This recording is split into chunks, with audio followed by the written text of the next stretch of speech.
Hi everyone, welcome to My Financial Aid, a platform of information on the programs that might be available to you, as well as information concerning your rights and responsibilities as students seeking financial aid assistance. My name is Jessica Ruiz, and we are at the MDC North Financial Aid Department in Building 1. With us will be Ms. Garisson, the director of that department.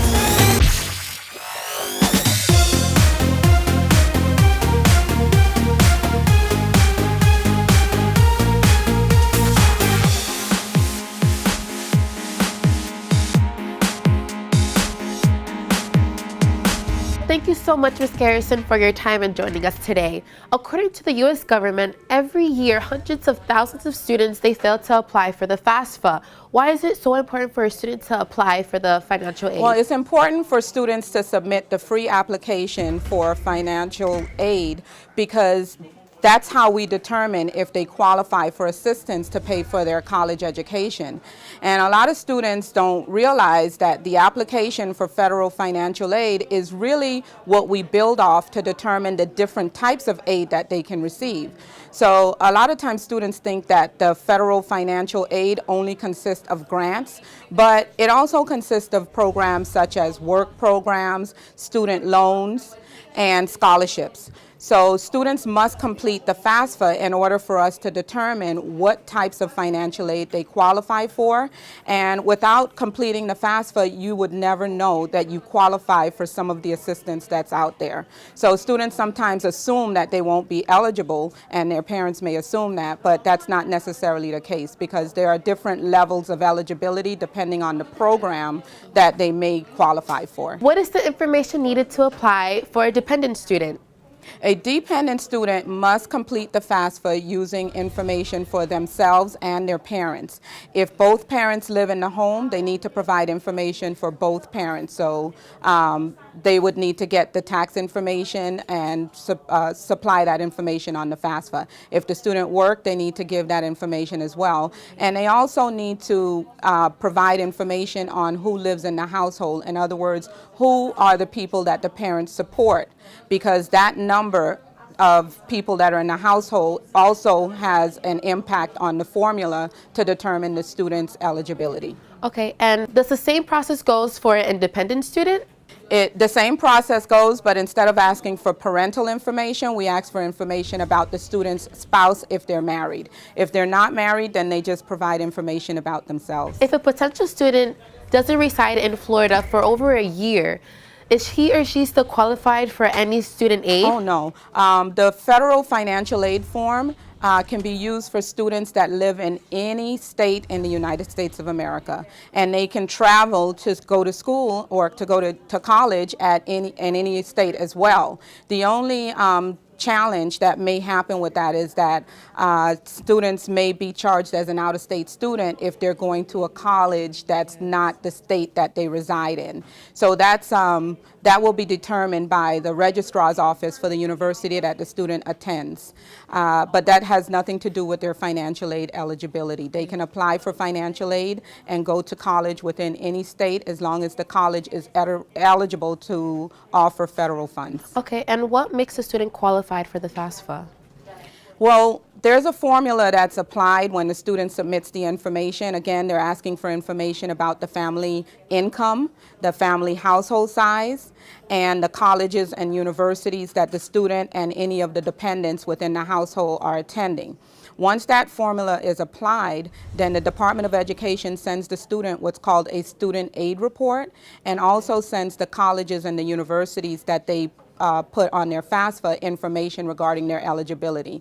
There's a number that's assigned to each student called an EFC number, which is expected family contribution, and that number is what we use in order to determine the student's award amount if they're eligible for Pell Grant or if they can get subsidized student loans or unsubsidized student loans. So that's what's used to determine if a student is eligible, but in most cases students may not be eligible due to their immigration status, because they have to provide information about the immigration status, or it could be the family income may be too high to receive federal Pell Grant. But that doesn't mean that the student is not eligible for federal financial aid, because as I said earlier, there are different types of aid, and they may be eligible for loans or work programs as well, and scholarships.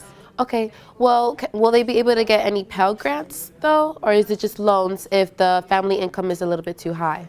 Well, federal Pell Grant is really set aside for students that are not in the highest income brackets within the country. So those funds are dependent on the family income information. However, student loans like the direct student loan, we look at not just the EFC, in order to determine the student's eligibility. So they may be eligible for loans, or they may be eligible for work programs and some of the scholarships and state programs, even if they don't qualify for federal Pell Grant. Okay, and what are some of the examples of work programs that they have here at Miami-Dade College? We have college work study, we have college work experience. With work study, students work on campus within the departments. Some of the students that you see working here are on our work study program. And then we also have college work experience, which can be on campus or off campus. And students are usually placed within the field that they plan on pursuing for their educational goals. Also, if someone is a business major, what kind of work study would they have to do here? Well, when we place students on campus for our traditional work study, it's not necessarily going to be in a business department because they're a business major. It's going to be in any of the departments that have an allocation for work study students. But we try to give relevant experiences within those departments when students are employed. And all of the process has to be done for the FAFSA online? Yes. Well, currently the FAFSA, we recommend that students apply online because the Department of Education is pushing for students to apply online. There are some paper applications that are available, but there are very few, and not all of the institutions have those paper applications. Libraries have them. We don't order paper applications anymore here at Miami-Dade College because we want students to apply online. Okay. And so we take them to our computer courtyards. We have workshops with them to help them through the process, and we recommend that the form is filled online. And what is the FAFSA web address? www.fafsa.ed.gov. How can a student get in touch with the financial aid department here at Miami-Dade College North Campus? For the North Campus, our number is 305-237-1058. And students can also get information on our website at www.mdc.edu. They click on financial aid, and we have our information there, including our workshop schedules to help them complete the FAFSA. So if a potential student doesn't reside in Florida for over a year, is he or she still qualified for any student aid? Yes. A student not living in Florida would still be eligible to receive federal financial aid if they meet the eligibility criteria by the Department of Education. I think that the question may also lead to, will they be charged as an in-state student or an out-of-state student if they haven't resided in Florida for a year or more? And there are several ways that students can claim residency. If they're dependent students, then their residency status is mostly based on their parents' residency status. So if their parent lived in Florida for over a year, then they may be able to claim Florida residency based on their parents' residency status. However, if the parents live outside of Florida, then this dependent student would most likely be coded as an out-of-state student, which means that they pay higher fees for the college. And this is not unique to Florida. Most states have in-state and out-of-state fees for students that are commuting to their colleges and universities.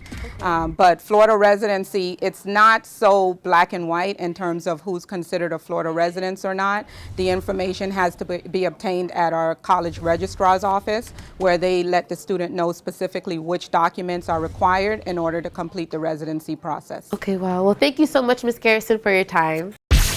Thank you so much for watching My Financial Aid. I'm Jessica Ruiz. See you next time.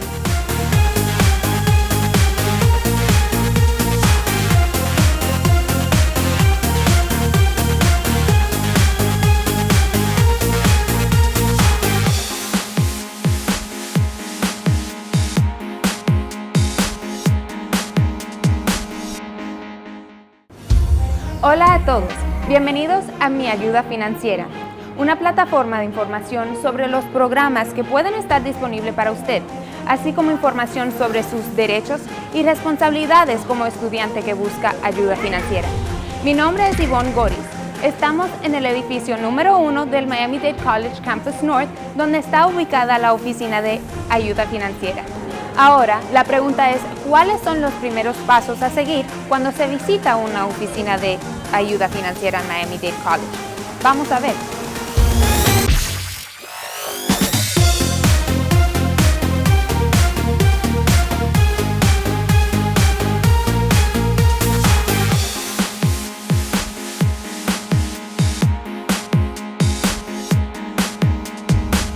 Hola, señora Sigler, gracias por estar con nosotros hoy. De acuerdo con el gobierno de los Estados Unidos, cada año cientos de estudiantes llenaron una solicitud gratuita de ayuda federal para estudiantes. ¿Por qué es importante para un estudiante tener presente la FAFSA cada año?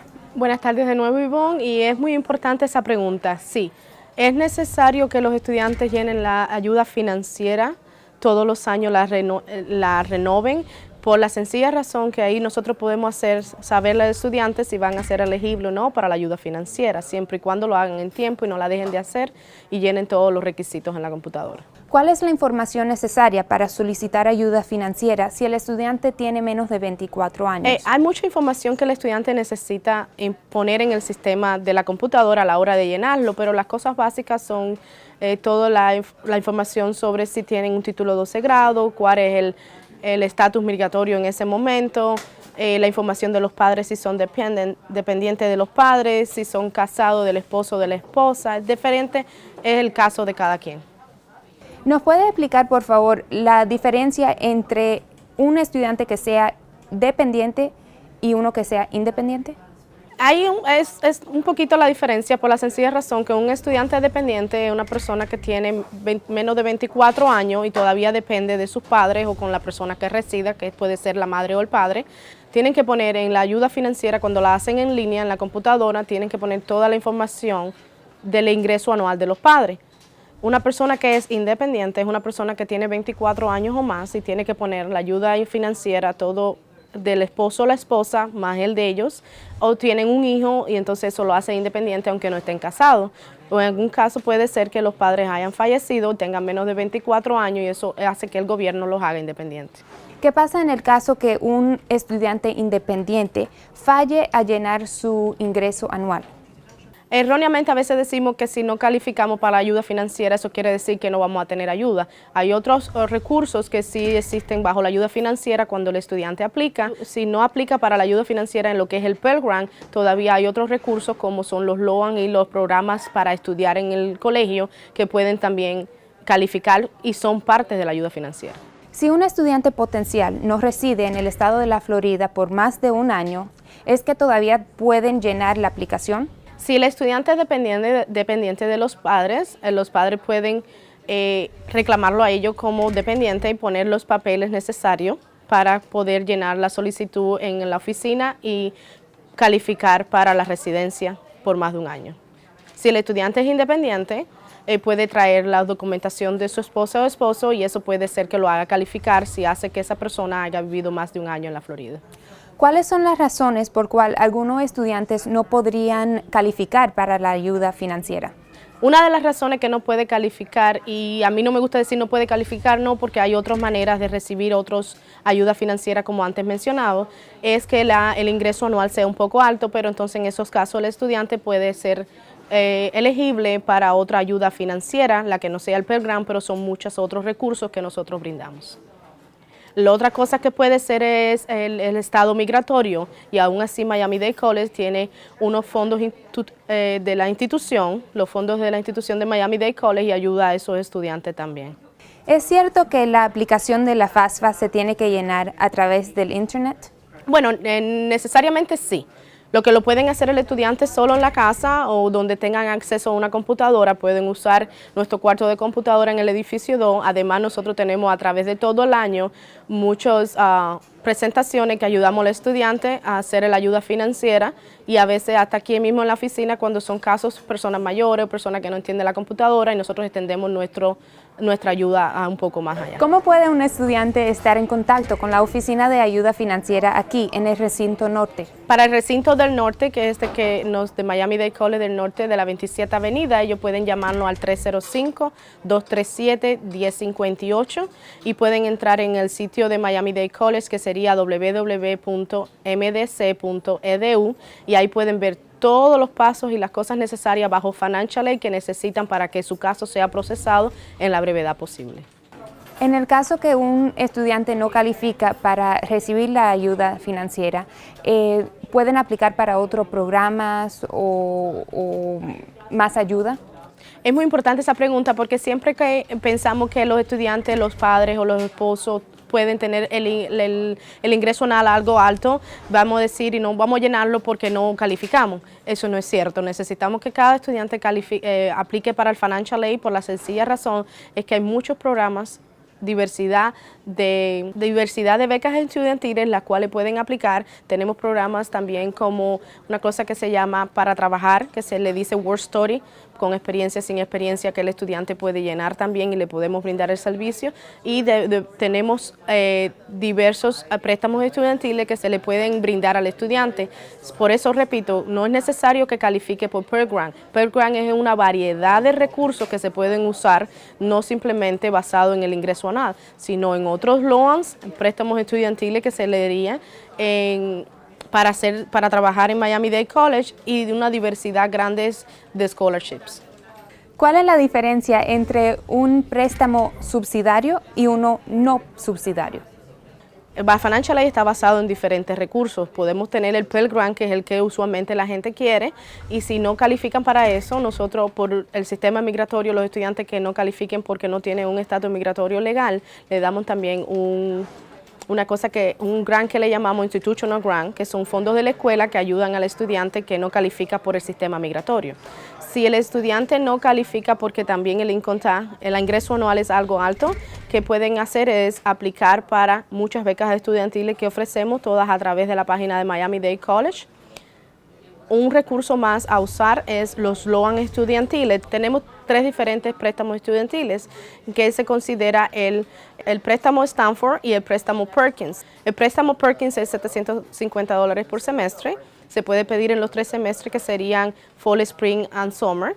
Y tenemos el otro préstamo que se llama el préstamo Stanford, que se divide en subsidiario y no subsidiario.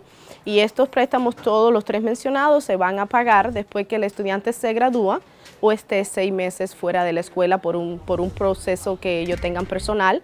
Si empiezan de nuevo a tomar clases, no tienen que empezar a pagarlo, lo que tienen que dejarle saber al Departamento de Educación. Por eso repito que si no califica para Pell Grant, es una idea errónea. Tenemos que usar los otros recursos que son brindados, como son los préstamos estudiantiles, las becas y el programa para trabajar en Miami-Dade College. Muchas gracias, señora Sigler, por su tiempo. Bueno, eso es todo que tenemos para el programa de hoy, aquí en Mi Ayuda Financiera. Muchas gracias por su atención. Mi nombre es Yvonne Goris. Nos veremos la próxima vez.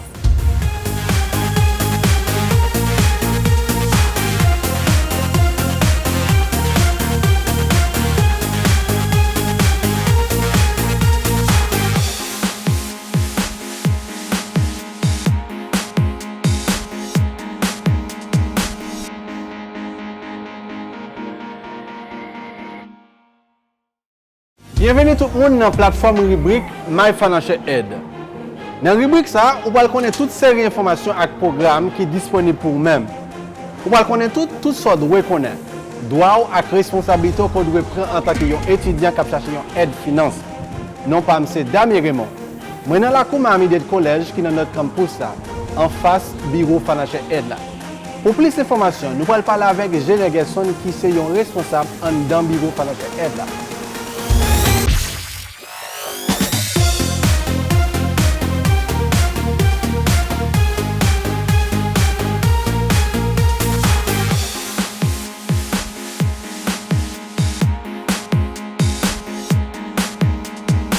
Romeo, comment nous y est? Dis-nous, non, ça qui passe? Bien, oui, comment oui aujourd'hui? Moi, bientôt, je me dis merci de accepter nous visiter l'espace, voilà. Espace bureau, financial aide là. Ça fait nous plaisir en pile. Oui, ça fait nous plaisir parce que bureau, ça c'est là pour nous aider nous, élèves, so, nous bien recevoir aujourd'hui.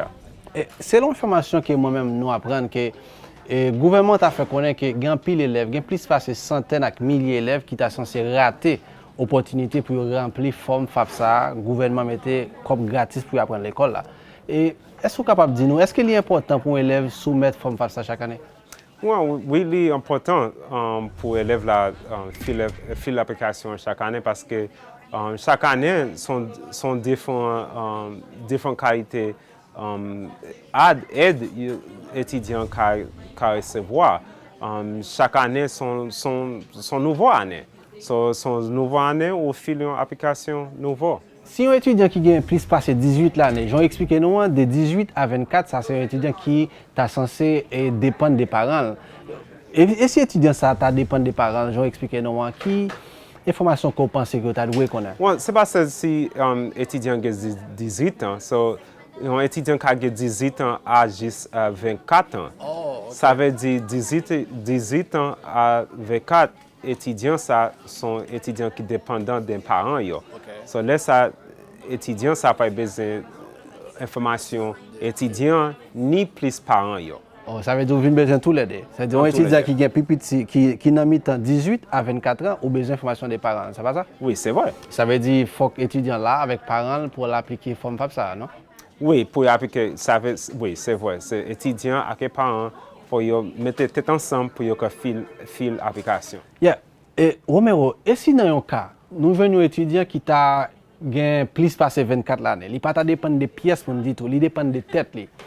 Est-ce que vous pensez qu'il a toujours appliqué pour jouer une aide finance gouvernement ça? Mais la application, il y a un seul bagage, étudiants ça sont indépendants. Ça veut dire étudiants ça pas dépendant des parents, ils n'ont pas besoin d'informations par parents, ils ont besoin d'informations par eux.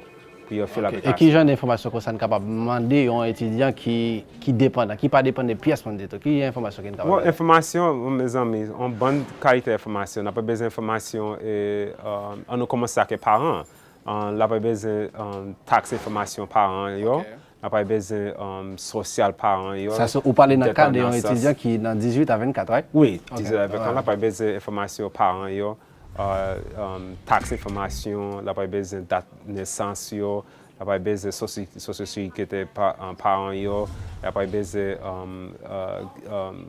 si parents mariés, si parents divorcés, si parents séparés. Ok, dans le cas d'un élève qui a plus passé 24 ans, ça veut dire qui ça a besoin de lui?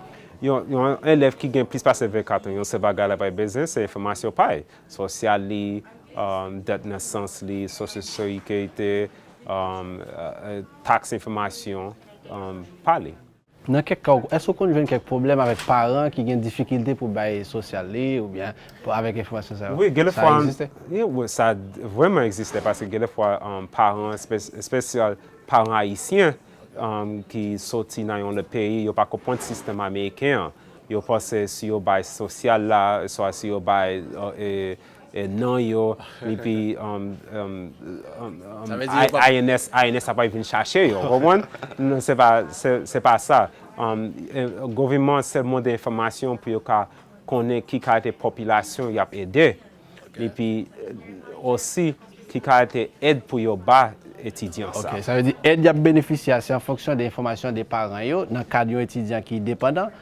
Ou bien dans le cas d'un étudiant qui n'est pas dépendant des pièces, ça veut dire que c'est comme taxi, social, qui va permettre au gouvernement de déterminer combien de bails ou bien? Oui, c'est information taxi, plus information si étudiant de là plus passer une année dans le pays, ça veut dire si étudiant a une résidence, par exemple, ça, immigration.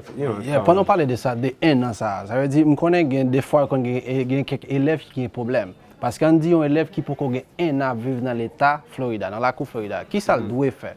L'Elvin ici là. Bon, ça il doit faire, c'est pour aller dans l'office admissions et registration pour avoir un dossier ça a besoin pour déterminer si étudiant c'est un in-state student ou soit un out-of-state student. Et qui différence au gain, les étudiants, il fait partie de cette là ou bien il fait partie de, il pas fait partie de cette là. Expliquez-nous plus de détails. Puis, si étudiant c'est in-state lié, ça veut dire que l'étudiant a pas payé moins parce que l'étudiant n'a pas payé. Gon cob pour ça? Oui, gon cob. Il y a ça, in-state fees et out-of-state fees. Est-ce qu'il est qualifié pour joindre financial aid là? L'ISTIC a qualité, il a joindre financial aid, parce que ça dépend si l'étudiant réside, soit il pas réside. Si l'étudiant pas réside, ça veut dire l'étudiant pas recevoir financial aid by federal government, mais il peut recevoir l'argent by collège là, parce que collège là gagne l'argent. Oui, collège là gagne l'argent pour aider l'étudiant qui tombe dans la casse. Ça veut dire, si non cas que m'bagé résidence, m'ka vinn dans Bokoto là va m'aider, c'est ça? Oui, n'avait donc. Avec comme l'école. Oui, comme l'école là, et puis comme l'école là, il a aidé pour payer pour classe là, ou capable joindre l'argent pour payer livre, ou capable joindre l'argent pour aider pour payer classe. Qui ça qui permet aux étudiants qualifiés pour aide finance gouvernement Romeo? Ça peut aider les étudiants qualifiés pour faire l'application puis recevoir financial là.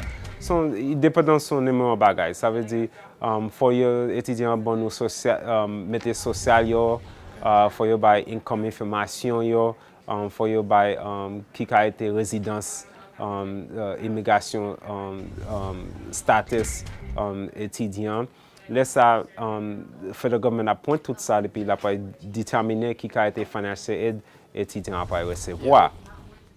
Tout à l'heure, tu dis comme si son étudiant pour qu'on gagne résidence, tu as venir, il a joué aide finance l'école là, mais il pas besoin pour pas gouvernement. Ça veut dire s'il pas de résidence, il pas de numéro social. Ça veut dire comment on a fait aider dans le cas ça? Eh bien, dans le cas ça, il a fait l'application, parce que l'application n'a pas un numéro, ça veut dire faut utiliser 999 sur la paille un domaine social. Ok, ça veut dire qu'on crée un social pour lui avec 99999 un paquet. Oui, c'est vrai. Puis là, ça n'a pas une liste, un file pour lui, une financial application pour lui. Dans l'école là, pour nous aider, pour nous payer l'argent de l'école là. Mais qui ça capable de faire? Romeo, moi j'apprends que toute information ça étudiant ça doit faire online. Pour le fil l'application ça, il doit aller online pour le fil l'application FAFSA. Est-ce que c'est ça, Romeo? Oui. Premier bagage un étudiant pour faire si vous besoin dans le collège pour essayer de recevoir l'argent, c'est pour aller dans FAFSA website. Dans FAFSA website là, si l'étudiant veut entrer dans le website MDC collège là, et puis il entre dans MDC website collège là, et puis là ça la pour link là pour FAFSA. Là ça la clique sur link là pour FAFSA et puis il y a pas rempli application. Le fin rempli application pour FAFSA, laisse la FAFSA après pointe toute l'information et puis il a pas créer un dossier pour étudiant. Et puis il fin créer dossier pour étudiant ça, il a pas envoyer dossier ça bas collège là, même des collèges. Puis nous recevoir dossier pour étudiant, laisse ça n'a pas envoyer un email ba étudiant, dit étudiant, ok, nous gain dossier là, nous recevons dossier dans le federal government là, qu'on n'a pas besoin de documents pour nous finir le process application. Tout ça, tout ça online dans MDC College website. On va cliquer sur MDC College, on va cliquer sur Financial Aid, on va cliquer sur étudiant qui a fait la Kali. Oui, étudiant qui a fait la Kali, si il a besoin d'aide, il a venir dans le collège là, nous aider. Ça veut dire nous avons un système là pour nous aider tout le venir dans le collège pour nous aider. Oui, c'est ça nous là pour étudiants. Étudiants qui viennent nous aider aussi. Nous avons un workshop pour étudiants qui font financial aid là. Et soit si étudiants besoin relais pour documents tout bail comme ça, nous avons aider pour faire bail ça. So, est-ce que vous êtes capable de dire nous encore, rappeler nous l'adresse là, ou bien qui numéro de téléphone qui est capable d'être en contact avec nous, ou bien sur un website qui est capable de visiter, à part des websites ça? Ok, well, you can visit www.mdc, which is MDC College.edu.